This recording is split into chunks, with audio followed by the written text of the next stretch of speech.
She didn't come to the wedding, and her father wasn't even surprised. I went back for her, but he opened the door. See how this story ended. Subscribe and write in the comments which city you are watching from. I wasn't born into the kind of world where people like Richard Cole exist. My mother was a nurse who worked night shifts until her hands trembled from fatigue.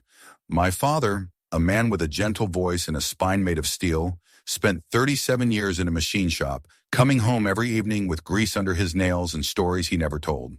From them, I learned the kind of lessons that aren't taught in private schools: how to keep your word, how to stay when things get hard, and how to love without keeping score. By the time I turned 30, I had built a life that would have made them proud.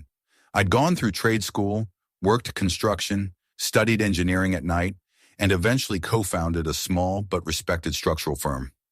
We weren't flashy. Our office didn't have glass walls or craft coffee machines, but our building stood straight in the wind, and our clients came back. That was enough. I met Emily Cole at a fundraiser my business partner dragged me to. It was one of those evenings filled with people who smiled with their mouths and not their eyes. The art on the walls looked like the aftermath of a paint can explosion, and the jazz band seemed more interested in being noticed than heard. I was halfway through a glass of something dry and expensive when I heard a voice behind me say, "This one looks like someone dropped a salad on canvas." I turned and saw her Emily. She was wearing a midnight blue dress with simple lines, her hair pinned up like she'd done it herself. Her eyes weren't just looking at the painting, they were challenging it. She had an elegance about her that didn't feel rehearsed. She laughed easily, not the kind of laugh meant to impress, but the kind that made you want to say something else just to hear it again. We ended up talking by the coat rack, while others buzzed around us with glasses and intentions. She told me she worked in nonprofit strategy. I told her I was a structural engineer, expecting the usual patronizing nod.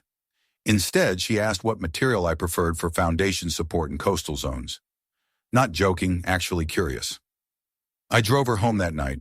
Her apartment was in a restored brownstone. Nothing extravagant, just clean and warm. She leaned against the doorway and smiled in a way that said she was trying to decide whether to say goodnight or something more. We settled on another date, then another, then many more. Emily wasn't like anyone I had met before. She had grown up with wealth, but it hadn't hardened her. She was sharp and strong-willed, but she didn't use those traits to dominate a conversation. She wanted to know things about my work, my past, my views. We talked for hours over simple meals or long walks, about everything from zoning regulations to the poetry of Wendell Berry. When we held hands, it felt like we were holding a shared secret, something fragile and beautiful. For months, we built a rhythm. She came to my site visits and asked questions the interns were too proud to ask. I attended her board presentations and marveled at how she turned strategic plans into stories that move people. We met each other's friends, started picking up each other's habits. She began drinking black coffee. I started keeping a canvas tote bag in my car. It wasn't dramatic. It was solid, quiet, right. The first time she mentioned her father, it was in passing. "He doesn't really get what I do," she said over dinner, then added with a small shrug, "or who I am, I think." I didn't press. I figured every family has its gaps. When she invited me to meet her parents, I said yes without hesitation.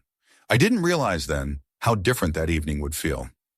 The Coles' home stood in a part of the city I rarely drove through, tree-lined streets with no street parking, stone facades with names instead of numbers. Their house wasn't just large, it was imposing, designed to be seen. Tall white columns framed the front, and the door was a polished slab of cherry wood that looked like it could repel hurricanes. Inside, everything gleamed, not with warmth, but with precision. Marble floors, glass sculptures, heavy paintings that seemed selected for price, not beauty. Emily's mother greeted me first, a tall woman in a silk blouse who shook my hand like it was part of a contract. She asked a few questions, all variations of, "Do you make enough money to belong here?" without ever saying the words. And then came Richard Cole. He entered the room like a man accustomed to people standing when he arrived. Mid-60s, salt and pepper hair perfectly combed, a tailored blazer over a sweater that probably cost more than my car. His handshake was firm, not warm. His eyes scanned me in a way I recognized calculation. He wasn't looking to know me. He was sizing me up, measuring my worth in silence. Sure, he asked about my work, but not with interest. More like a manager reviewing a resume he didn't plan to accept. When I told him my firm specialized in low-impact construction and community projects, he gave a small nod, the kind people give when they hear about hobbies. Emily tried to smooth the edges, guiding the conversation toward shared values, but the tone had been set. Dinner was formal. Dishes arrived like choreography. The conversation drifted toward politics, finance, global trends. I offered opinions where I could, but most of the time I listened. Richard spoke with the confidence of a man unaccustomed to being challenged. His wife nodded at every phrase. As we left, Emily apologized for nothing and everything, with a kiss on the cheek and a long hug. "They're just old-fashioned," she said, but her voice was tight. I told her it was fine, that it didn't matter. But it did. After that evening, something in her changed. Not drastically, not overnight. But there was a shift. She stopped reaching for my hand in public. She hesitated when I suggested inviting her parents to a mutual dinner with my coworkers. She brushed off the idea of meeting my sister, saying, "Maybe after the quarter ends." I asked her once, gently, if something was wrong. She smiled, touched my face, and said, "I'm just tired, that's all. Work's been a lot." I wanted to believe her, but the truth whispered in small things. She began comparing restaurants to ones her parents frequented. She started phrasing plans as suggestions, hesitations. What if we waited? Maybe next year. I tried to anchor us with patience, with steadiness. But something or someone was pulling at her from the other side. I didn't know then how far it would go. I thought, as most men in love think, that love is enough, that what we had built with honesty and care would hold against pressure. I thought that people could see through manipulation, that character mattered more than pedigree. I thought I knew what was real. I didn't know yet that the world Emily came from didn't destroy things with fire. It used silence, in shadows, and perfectly written lies. But I would learn. I would learn everything. The unraveling began quietly, like the subtle settling of a house after years of standing tall. I didn't notice it all at once. No slammed doors, no shouting, no bitter accusations. Instead, there were slow pauses in her speech, faint hesitations in her smile, a shift in the way she touched my arm. The changes came wrapped in silence, and because I loved her, I mistook that silence for stress, or fatigue, or something that would pass if I just waited long enough. It started with a message and email sent at 1:30 in the morning, short and stilted, entirely unlike her. "I need some space. Please don't take this the wrong way. It's just for now." I reread it half a dozen times, each word pulling tighter at something deep in my chest. There was no signature, no warmth, not even a trace of her voice in the tone. It felt manufactured, like a form letter written for someone else. I waited until morning and called her. No answer. I waited another hour. Still nothing. By the time the afternoon came, her phone was going straight to voicemail. Her apartment, once open to me as easily as my own front door, was suddenly unreachable. The doorman, usually friendly, said she had left town for a few days and hadn't left a forwarding address. I tried to stay calm. I gave her the benefit of the doubt. I reminded myself of the way she used to rest her head on my shoulder and say I made her feel safe. I believed that love could explain distance, that perhaps she was wrestling with something personal she couldn't name yet. But as the days dragged on, and as the silence held fast, my confidence began to fray. A week later, a colleague of mine, someone who moved in similar professional circles as Emily, asked me in passing how she was doing. "I heard she's taking some time off," he said, "after the engagement thing fell through." "What engagement thing?" I asked, though my voice was already cold. He hesitated, suddenly aware he had stepped into something unintended. "Oh, I guess it's not public yet. Never mind. I must have misunderstood." He hadn't misunderstood. I drove to her apartment that night, gripped not by anger, but a quiet, breathless urgency. I needed to see her face. I needed to know if what we had was still intact beneath whatever was pressing on her. The doorman wasn't there this time. I rang the buzzer. Nothing. I tried again. Nothing. I left a note, not angry, not desperate, just honest. I love you. I'm here. Whatever this is, we can face it together. Just talk to me. There was no response. 3 days later, I received a phone call from an unknown number.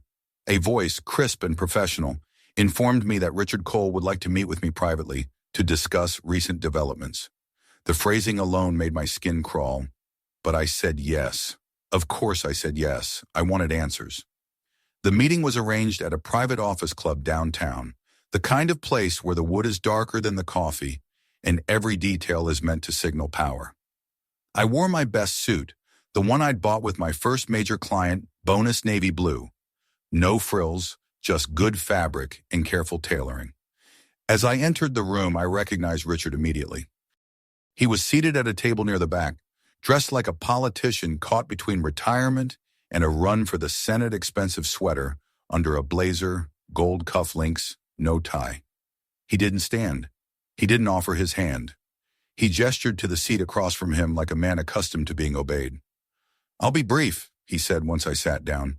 "You've caused quite a bit of disruption." The words landed with the weight of law, not emotion. "I don't believe I understand," I replied, though I understood perfectly. "My daughter has a future," he said, "and that future does not include entanglements that limit her potential. You may think your intentions are noble, but nobility doesn't build legacy. It doesn't protect people. Wealth, position, strategy, those are the things that endure." I stared at him, resisting the impulse to lean back, to disengage. "I love her," I said.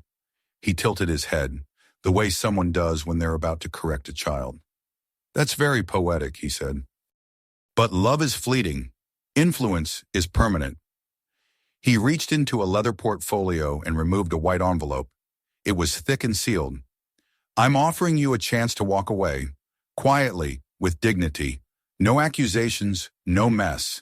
This," he tapped the envelope, "is a goodwill gesture, enough to help you start over, wherever you wish." I didn't open it. I didn't need to. I slid it back across the table. "She's not for sale," I said. He looked genuinely amused for a moment, like I had told a quaint story. "Everything is for sale, Mr. Rayner," he said. "Some people just don't realize it yet." I left without another word. After that meeting, everything turned. My clients began to pull back. Projects I had been promised were suddenly delayed or reassigned. My email inbox, once steady with requests, went silent. Rumors started to circulate, things that didn't make sense. Stories I couldn't trace. That I had mishandled a budget. That I'd used company time for personal gain. Nothing provable, nothing direct, just enough to make people cautious, enough to cost me credibility. One night, my business partner pulled me aside. "I don't know what's going on," he said, "but someone's gunning for you. I'm not asking questions, but you need to fix this." I tried. I reached out to everyone I could. I pushed back, denied, clarified, but I had no proof, just whispers. And against whispers, truth is a blunt instrument. I began to feel it in my daily life. The barista who used to remember my order now stared blankly. The contractor I'd worked with on 3 jobs stopped returning my calls. People looked past me as if I were already fading. Through it all, I didn't hear from Emily. Not a word, not a letter, not a message through a friend. She had vanished, folded back into a world that closed its gates the moment I had stopped pretending to belong. There was one final indignity. I received a formal notice, delivered by courier, that the security deposit for a shared weekend rental we had once booked was being returned, minus a hefty penalty. Attached was a note, unsigned, no longer needed. I stared at the piece of paper for a long time, not angry, not even sad, just hollow.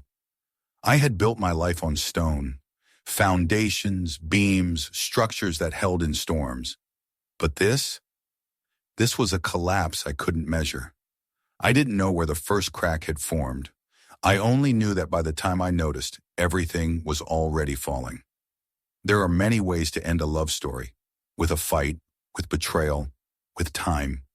But ours didn't end like that. It ended like a vanishing.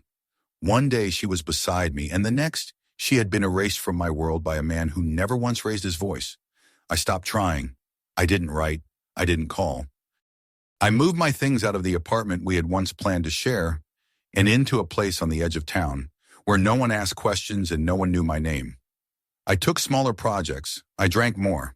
I told myself it would heal eventually, that someday I would remember her without bitterness. But the truth is, bitterness became easier to carry than hope. I never stopped loving her, but I did stop believing she loved me enough to fight.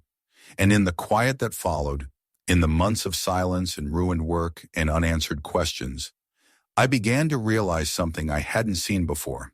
You don't have to scream to destroy someone.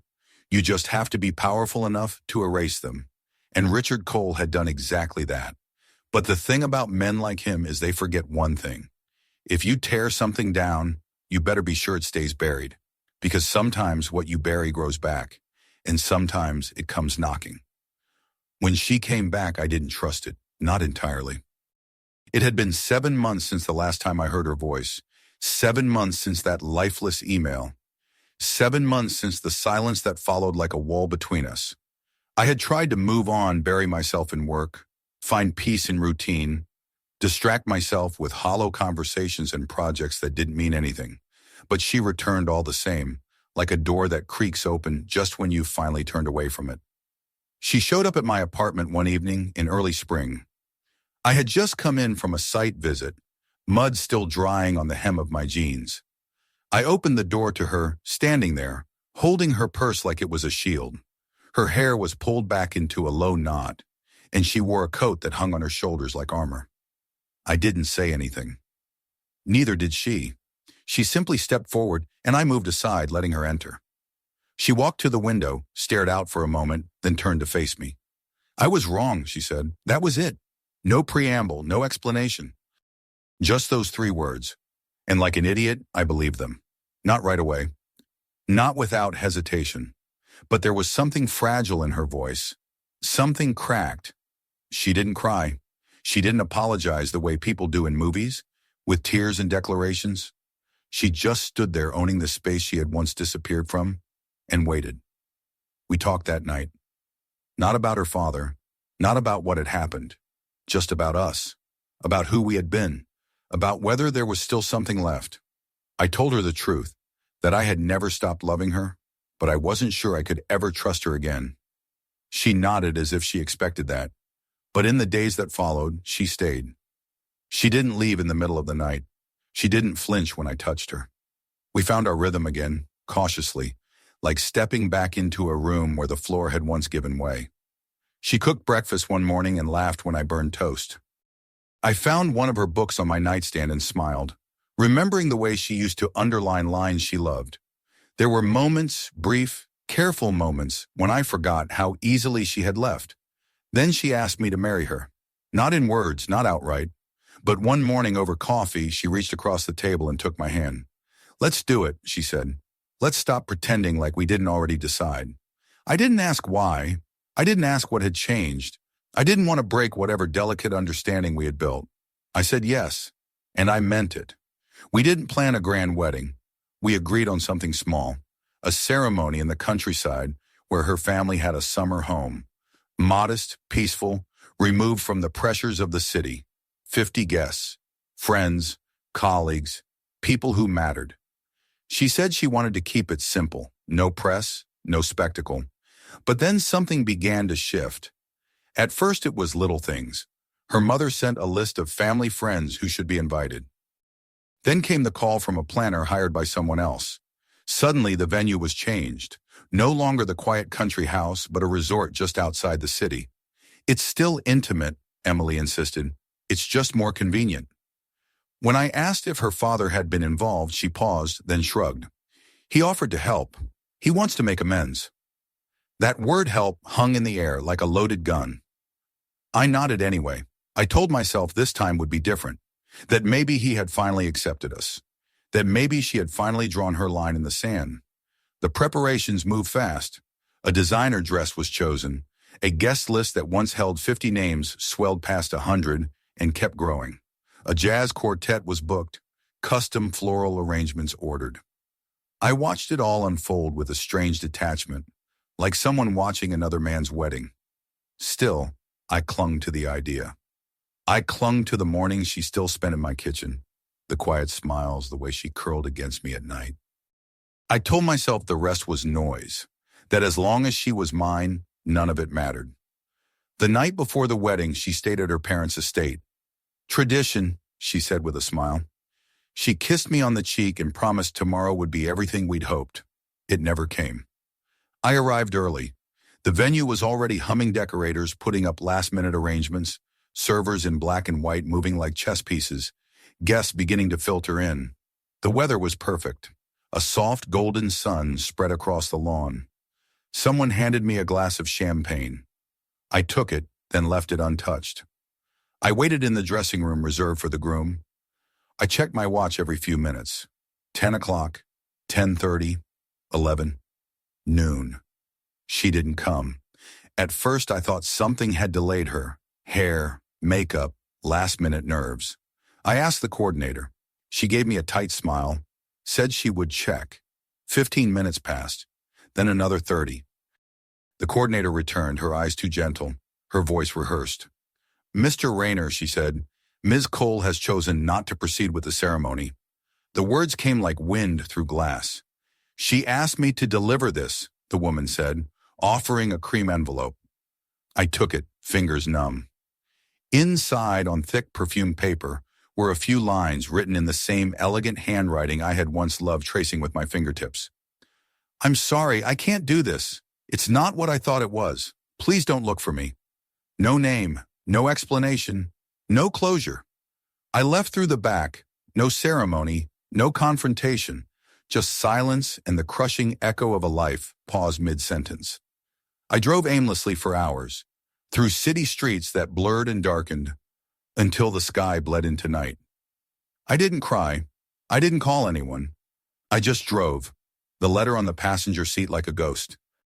The next morning, my phone buzzed with messages concerned friends, confused colleagues, relatives offering awkward condolences. I didn't respond to any of them.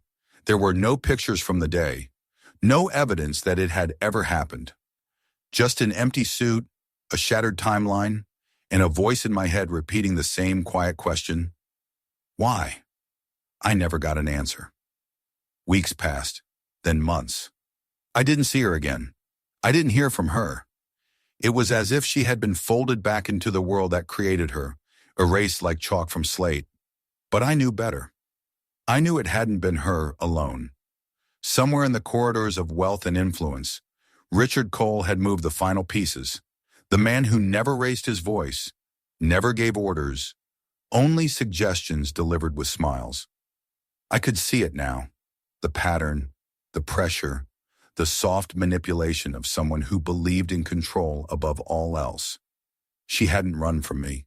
She'd been pushed, and I had let it happen. I spent that year in retreat. I kept my head down, worked small contracts, rebuilt the parts of my reputation that had survived the quiet war waged against me. I stopped attending events. I stopped trusting strangers. I told myself that what we'd had was real, at least on my side. That had to be enough. But sometimes, in the middle of the night, I would see her standing in that doorway again, holding her purse like a shield. And I would wonder, what if she had stayed? What if we had fought harder? What if love wasn't enough? Not because it was weak, but because the people we loved had already been taught to fear its cost. And always, always, I came back to the same image. A man sitting in a room, offering me an envelope. A man who believed everything could be bought. A man who looked at me and saw a threat to the empire he had built around his daughter. And I knew one day I would go back, not for revenge, not for reconciliation, but for the truth, because some stories don't end with silence. Some stories wait to be finished. 2 years passed before I went back. Not because I had found peace, and not because time had dulled the pain. If anything, the silence that followed that vanished wedding day only deepened the questions that had kept me up at night. I hadn't seen Emily since the letter. I hadn't spoken to her. I never sent a message, not because I didn't want to, but because I didn't know who I would be writing to the woman I had loved, or the one who left without a word. And yet, through all of it, one image never left me. Her father sitting calmly across from me, offering me that envelope like it was a kind gesture rather than an execution. I knew then, and I still believe now, that the truth of what happened didn't begin with her. It began with him. And one morning I decided I needed to look that truth in the eye. It was late October when I made the drive back to the Coles estate. Autumn had just begun to strip the trees of their leaves, and the long road that wound through the outskirts of their private neighborhood was flanked by dying color and the brittle whisper of the season's turn.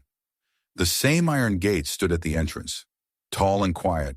The same camera-eyed intercom blinked down at me. I pressed the call button and gave my name. A pause. Then the gate swung open. No questions asked. The driveway was just as I remembered. Too smooth, too long, like something built to remind you that whoever lived at the end of it was not like you. When I pulled up, the same valet stepped out of the front doors. He didn't recognize me, or if he did, he was smart enough not to say so. I left the keys and walked up the stone steps, heart steady, hands cold. I didn't know what I expected to find. Certainly not closure. Maybe just a crack in the wall where the light could come in. The butler, same one, older but just as unreadable, led me to a study I hadn't seen before. Dark walls, a fireplace lit, though the day wasn't cold enough to warrant it. Books lined the shelves in the way rich men's books often do, untouched, arranged by aesthetic rather than content. In the center of the room sat Richard Cole. He looked smaller than I remembered. His hair had thinned. His skin had lost its bronze sheen. He wore a dark vest over a shirt with no tie, a thick watch still clinging to his wrist like the last symbol of control. He didn't rise when I entered. He didn't offer a handshake. "So," he said, his voice still clipped, still precise, "you've returned." I stood there for a long moment, unsure whether to sit, unsure whether I was more man or ghost in that room.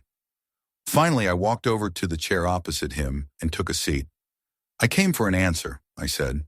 He tilted his head, almost as if amused. "And which question is it you believe I can answer?" I didn't flinch. "Why did she leave?" He didn't respond right away. He leaned back slightly, eyes sharp but not cruel. I had once thought of him as a man who wielded silence like a weapon. Now I saw it for what it was, a habit, a trick of power. I wouldn't be cowed by it this time. "She left," he said at last, "because she understood something you never could. That love, on its own, is not enough." I let the words settle, not because they shocked me, but because they didn't. "You made her believe that," I replied, "or you wore her down until she believed it herself." He didn't deny it. He simply watched me, as if calculating how much I already knew. "I protected her," he said, "from failure, from foolish choices, from spending the rest of her life apologizing for marrying beneath her." "She didn't think she was marrying beneath her," I said. "Not until you got to her." He smiled then, not out of joy, out of victory. "She thought she loved you, and maybe she did. But love, Mr. Rayner, is weak when it stands alone. It bends under pressure. And pressure is what this world is made of. Money, reputation, expectation. You came to my house thinking you could build a life with my daughter on ideals and blueprints. But she was raised in a world where people build futures with strategy." I leaned forward, voice quiet. "So you broke her?" He didn't blink. "I taught her." I stood, not in anger, in something colder. I walked to the window. Outside, the garden was just as pristine as the day I first saw it. Not a leaf out of place, not a branch untrimmed. Beauty in the shape of control. "She never said goodbye," I murmured. "She didn't know how," he replied. "She was torn. She asked me what to do. I gave her clarity." There it was, the confession, not shouted, not dramatic, just spoken. A matter of fact. I turned back to him. "You stole her life," I said, "her choice, her chance to live something real." "I saved her," he said simply. "You came here today thinking you deserved the truth. But the truth is, I did what any father would do when he sees his daughter about to trade legacy for sentiment." I nodded slowly. It wasn't rage I felt. It was grief, reshaped into understanding. He would never see what he had done as cruelty, only as duty. I didn't come here to fight, I said. I didn't come here to plead. I just needed to see what kind of man could dismantle someone else's life and call it salvation. He stood finally, and for the first time, he looked tired, not old, just worn. She's gone, he said. She moved to London, new job, new name, a fresh start. He said it like a closing statement, like an obituary. I left without another word. Outside, the air was crisp, the wind sharp. The car was waiting where I had left it. I got in and drove without turning on the radio. The road felt narrower on the way out, like the world was pressing inward. I didn't cry. Not even when I reached the edge of the city and saw the skyline in the distance, the one we had once dreamed of building a life under. I just kept driving, the silence no longer deafening, just complete. Weeks passed. I returned to my quiet work. I stopped trying to make sense of the past. I accepted that some things don't resolve. Some stories don't offer clean endings. They just drift until they vanish. Then one evening, months later, I received a letter. No return address, just my name, handwritten in black ink on the front. Inside, a single sheet. I'm sorry, I know it's late. I know I don't deserve a response. But I wanted you to know that he lied to both of us. And I believed him when I shouldn't have. I hope one day you can forgive me. I hope you've built something better. I'm trying to. No name, no signature. But I knew the handwriting. I'd memorized it in another life. I didn't respond. I didn't need to. She was alive. She was trying. That would have to be enough. And as for Richard Cole, the man who had once sat across from me like a king deciding the fate of a peasant, I would never see him again. He belonged to a world I no longer wished to walk through, a world where love was weakness and control was currency. I had learned something from all of it, something quiet but immovable. You can lose someone and still keep yourself. You can be erased and still leave a mark. And sometimes the most powerful answer is not in confrontation, not in revenge, but in survival. I lived, I loved, and I walked away with nothing but everything that mattered. If this story moved you, don't forget to subscribe for more. Watch the next video for another powerful journey, and share this one with someone who still believes in dignity